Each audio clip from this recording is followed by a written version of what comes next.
This is what used to be the Jones County Poor Farm. Did you hear that? This is the room where I've been scratched. Teams captured pictures of a full shadow apparition.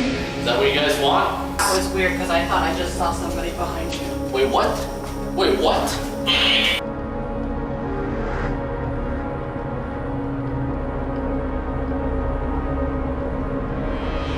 Today, PM Paranormal just arrived at the Edinburg Manor located in Iowa. This location right behind me is reported to be the most scariest and haunted location in the entire state of Iowa. Join me as we go on this day tour. Let's go!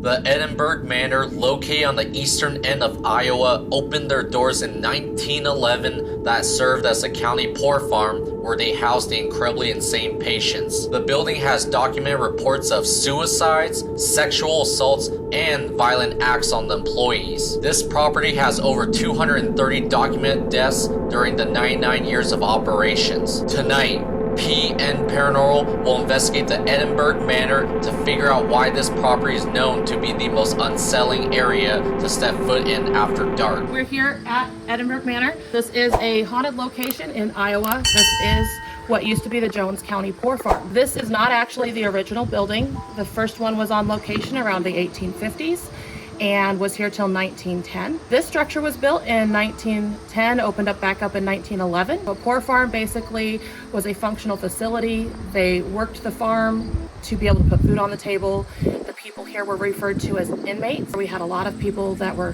families with nowhere to go, a lot of people that had medical and physical handicaps, a lot of people that would have been considered clinically insane. So we had a wide mix of people that lived here.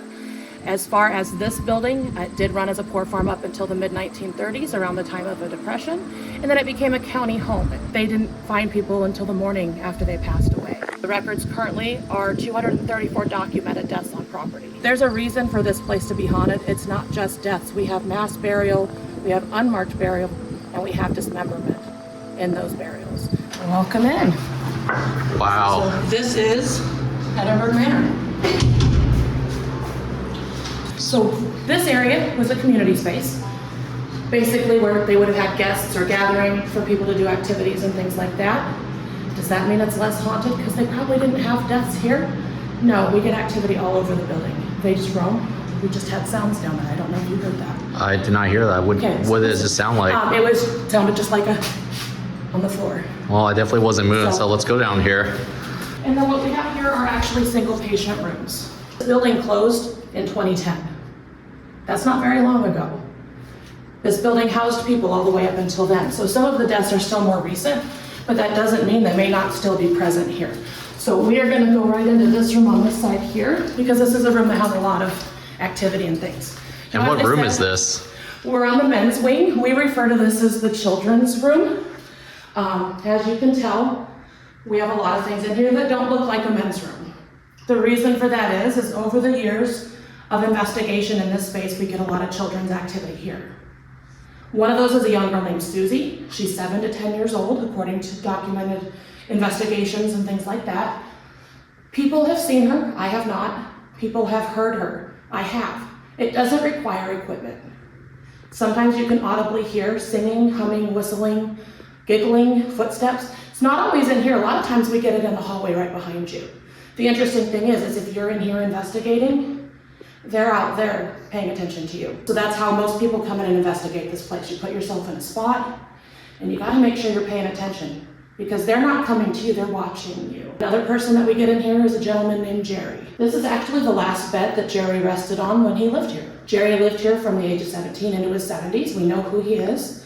He actually didn't die here. So it's kind of interesting that we get interactions with him. It's mostly through voice devices, spirit box, and other things like that. Jerry actually died of medical reasons. He was moved to a nursing care facility and passed away 2 weeks later. Is there any rooms upstairs, the second or third floor, that you personally had experiences with? So there's only a first and a second. The third would be the attic, which is not open. As far as second floor. Did you? That's a truck, but I just heard tapping. It was like, it felt like it was above us or somewhere. Like, I don't know if you guys hear this, but I literally just heard like a little thumping sound, kind of like where we're both standing right now. Yeah, and that happens. We get a lot of shadow people and a lot of shadow movement and a lot of odd shadow videos. We've done Facebook Lives and had people see things moving on your screen while you're sitting there watching, and you're like, that's wild. You can go back and see shadow movements during the day on video. Not necessarily that it's been captured in this doorway, but it's been captured all over the building.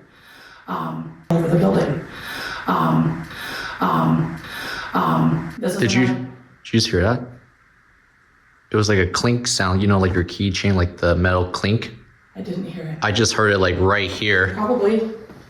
Very possible. It honestly could have been one of these, like, it almost sounded like one of these like rings. No, it's definitely metallic. This is crazy. It's not even like nightfall yet. You can clearly see it is still daylight out right now, and we're already hearing stuff. So I'm honestly, for me, like, I'm excited, but also I'm scared at the same time. Let me ask you this. Do you believe that the shadow people, the entities that are here, are they more positive or some are negative? I feel like you get what you ask for. We mostly get positive experiences here. There are some things that we question what they are and why they're here. I told this to a group recently, and they actually have a video up. They tested the pizza theory, and they got actual digital recorder EVPs responding with the exact same answers that I personally have captured in regards to pizza. They brought in a Casey's pizza, they set it out, they talked about toppings. Pepperoni's a definite yes. Did you just hear that? I did just hear that.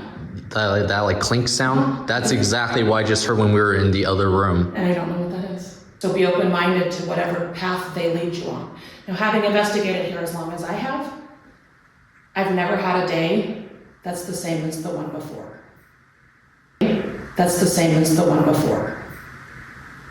That's the same as the one before. That's the same as the one before. Did you just hear that? I heard it again. That's like 3 times now. Like. And that one actually gave me chills. That's kind of. I feel good. I know. It's hot as heck in here, and that just gave me chills. I heard like, where do you think that's at right now? So I don't want to interrupt the interview, but I literally keep. It's like leading us. Like you just said, it's like trying to lead us somewhere, and it's like it almost sounds like it's right here, but. So just stop at the intersection and see if we can decide if it's this direction or that direction. With all the unexplainable noises happening during the interview, I chose to do an EVP session. If there's any spirits in this hallway, in this men's side of the building on the first floor, can you make that clink sound again?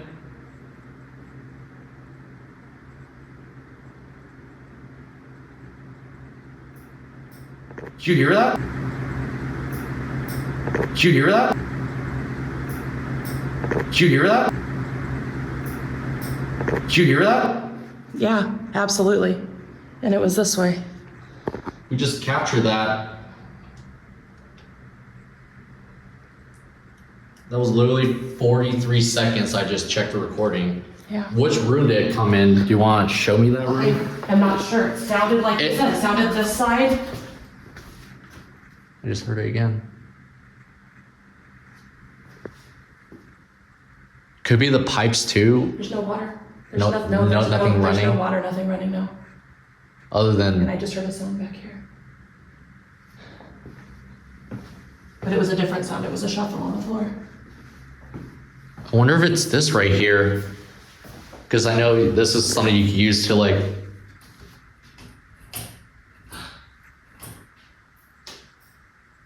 Did you hear that? That was that way. It's like here, over in this bathroom. That was the sound, but then that was another sound. And it was not this room, it was this hallway. I'm getting chills right now, and it's hot in here. It's like 80 degrees. Yeah, I'm doing the same. Like, absolutely. Like, goosebumps all over. The cool thing about you being here and doing this during the day is so many people think paranormal activity only happens in the dark at night. No, it's like 24/7 here, no matter day or night. I get more evidence during the day here than at night. I've ever had at night. This is the room where I've been scratched. I was actually standing here, and it doesn't feel like a scratch, it just, your skin starts burning. And I had 2 lines kind of right down my neck right there. What caused it? Did you say something that would have made them mad? So I was here with 3 other people. We had started out in the room down at the end of the hallway. He ended up sitting in a doorway because something told him to sit in a doorway. So he was in a doorway there. And then we had somebody come down to the next doorway. And then I was drawn to come down here. So we're investigating this hallway. I wasn't doing anything with this room. Standing right here. We were getting all the noises. So like you're already hearing noises. We were getting loud banging sounds down here. Like loud. When I came down here, they stopped. But me being right here, all the sounds down here stopped. Next thing you know, the gentleman in the bathroom doorway over here. Did you just hear that? I did. It was like a loud, someone like thumped the wall or something. So we do get a little boy up here that likes to play. We think he's about 2 to 4. And one of his things is he does knocking sounds. So you can do can you finish that for me? I've never had him do it on film, but we've done it so many times and he will finish it. He did it for my daughter when she was out here with me on a check-in one day. It was like, she's like, there's no way. Did it twice. Usually when you hear sounds from him, you'll hear it down there when you're here, and then you'll go down there and you'll be like, can you do that again? And then you'll hear it down here. What happens down here is we've actually had teams capture pictures of a full shadow apparition. They have captured a man, somebody standing here. You can see the limbs and everything, it's a full person. As my interview with Kat have concluded, we decide to leave the building. With that, I decide to leave my static camera recording on the second floor, and at approximately 55 minutes and 39 seconds, you can hear what sounds like a door being slammed shut.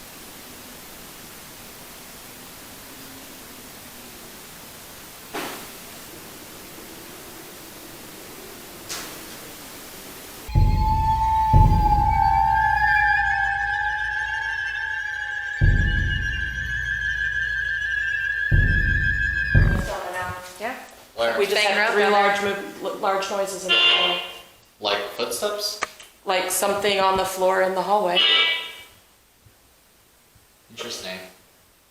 Maybe they might want to follow us down to the basement.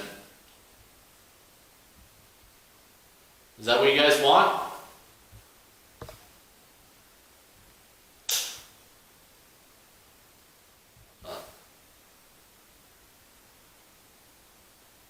Sure it's not It was different than that one. It was louder. It was much louder than that, the other ones we Closer, had. it seemed almost. We now head down into the basement to figure out why every investigator keeps getting attacked by the unknown entities. Oh my god, I just don't want to throw so many things in the way.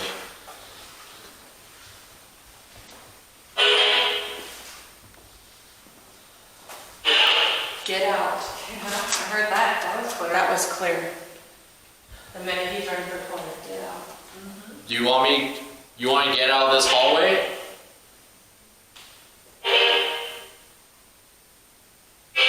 Can you bang on the wall, move one of the chairs to show me that you want me to leave this area where I'm standing?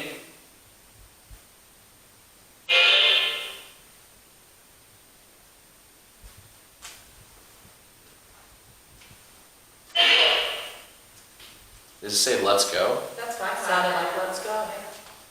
It looks like it feels agitated if I continue walking down this way. And that's what.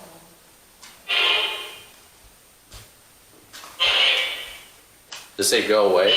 Go away. While we don't see or feel anything in the basement, I decide to explore the other hallway. I think it is. Okay.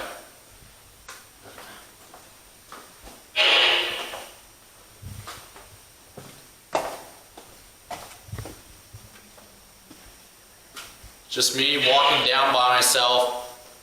What did you guys do with the REM pod down here? I see it.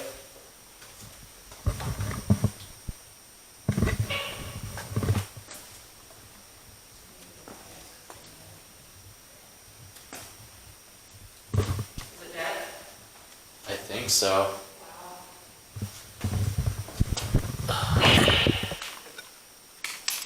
What the? My antenna is removable. Okay. I was like, No, I broke it.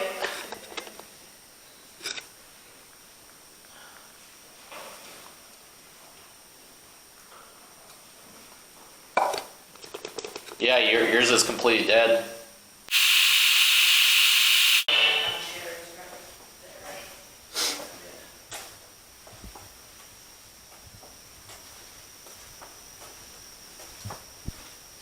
I'm gonna. That was weird because I thought I just saw somebody behind you. Who? Like I just saw like with the way your camera went, like something. Oh. Oh, so you turned it on and it went on again?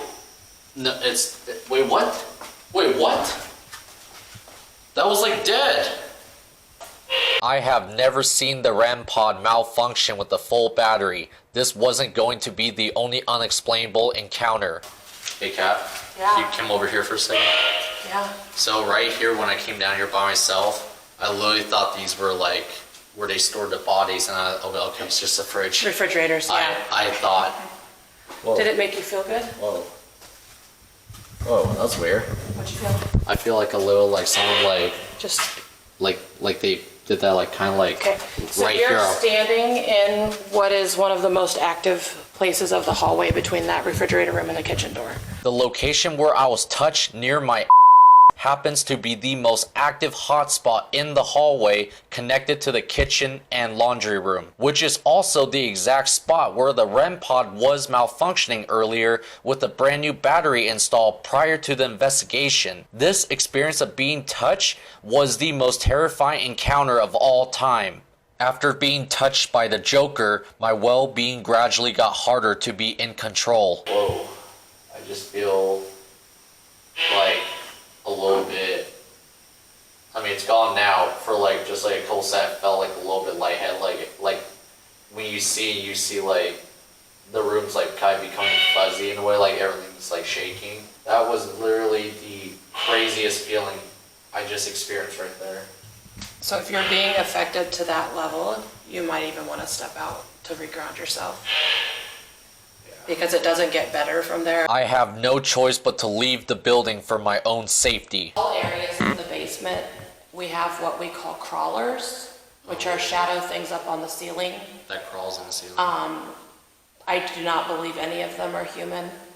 That's We what get a I lot like of to weird believe. reports of like mimicking, where you might hear voices of people you know are not here. With the basement continuing to be active, I start to lay some cat balls down each hallway in hopes of collecting intelligent responses. Did you guys just walk? Oh. I walked up with Okay. the camera a little bit. Whoa. Someone kind of like touched my shirt or brushed past my shirt. And you're right at the intersection that I was talking about. Yeah, That's the yeah. intersection of the doorways. Are you guys? Who just tugged my shirt? I just felt it. Do you want me to leave? Do you? Whoa. Someone kind of like touched my shirt or. Whoa. Someone kind of like touched my shirt or brushed past my shirt. And you're right at the intersection that I was talking about. Yeah, That's the yeah. intersection of the doorways. If you look closely, I only have 2 cat balls in my hands. Therefore, there should be no reason to have anything touching my back. This may be difficult to understand, but I genuinely feel hands touching, and I cannot debunk anything like this. We start laying down these 10-foot light strips in each of the 2 hallways of the basement in hopes of collecting intelligent responses. What the hell? Exactly. Why do you guys like to curse? Oh, hi. Something just touched me. Could this be the Joker touching Sandy? If you look closely, you can see the lights turning on towards Sandy as she is claiming to be touched. Hope you guys can see this. This is legit 100% real. Nothing's ever faked. I'm scared to go down that hallway right now. That way. I just saw some light. He's waking up. Who are you? You know what? Who are you? Here. For the next 2 hours, we did not find anything paranormal in the basement. Kat and Sandy have officially left the building, where I am alone to investigate for the rest of the night. Spending the next 2.5 hours investigating both the first and second floor, the building seemed to be very quiet. Therefore, I left my camera on the second floor, and at exactly 57 minutes and 2 seconds, the camera caught an oar flying in front of the camera, followed by something mysteriously shaking my camera.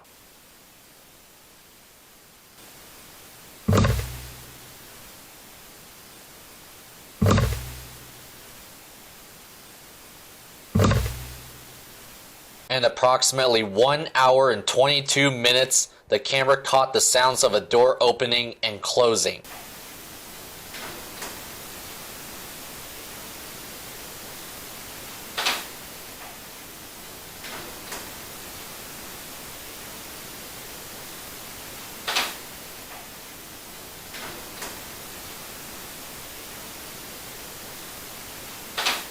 Visiting what used to house the mentally insane patients at the Edinburg Manor seems to leave a mixture of continuous hauntings behind these four walls. Every encounter I witnessed nearly made me quit the investigation. That was like dead. Like something on the floor in the hallway. Oh, that's weird. What you feel? I feel like a little like someone like, I'm scared to go down that hallway right now. Thank you for tuning into my investigation at the Edinburg Manor. Don't forget to like and subscribe to the channel. Links to all the social medias will be in the description. And P and P will see ya on the next one.